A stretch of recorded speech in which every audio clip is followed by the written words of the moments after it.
Hi welcome to our channel Noha construction. லாஸ்ட்டாக போட்ட வீடியோவில் சைட்டோட கண்டிஷன் பற்றிலாம் நான் சொல்லியிருந்தேன். இப்போ ஸ்டெப்ஸுக்காக நம்ம எப்படிலாம் வந்து பீம் ஒர்க் அவுட் பண்ணிவிட்டு பிரிக் ஒர்க் பண்ணி வச்சுருக்கோம் அப்படிங்கிறத உங்களுக்கு நான் பதிவு செஞ்சுருக்கேன்.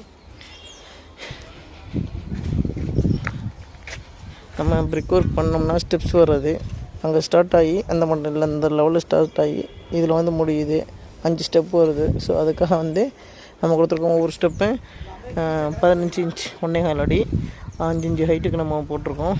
ஸோ அதை நம்ம வந்து இந்த இடத்துல ஃபினிஷ்ட் ஆகிடுது. இந்த லெவல் வந்து ஈவனாக வந்து லேண்டிங் ஒரே லேண்டிங்காக இருக்கும். ஸோ இதுலேருந்து என்ன செய்கிறோம் அப்படின்னா ஸ்டெப்ஸ் ஃபைனலாக கொண்டு போய் இதில் கனெக்ட் பண்ணுறோம். ஃப்ளோர் பீமில் இந்த பீமில் கனெக்ட் பண்ணதுக்கப்புறம் என்னென்னா ஃபைனலாக நம்ம பில்டிங்குள்ளே போகிற மாதிரி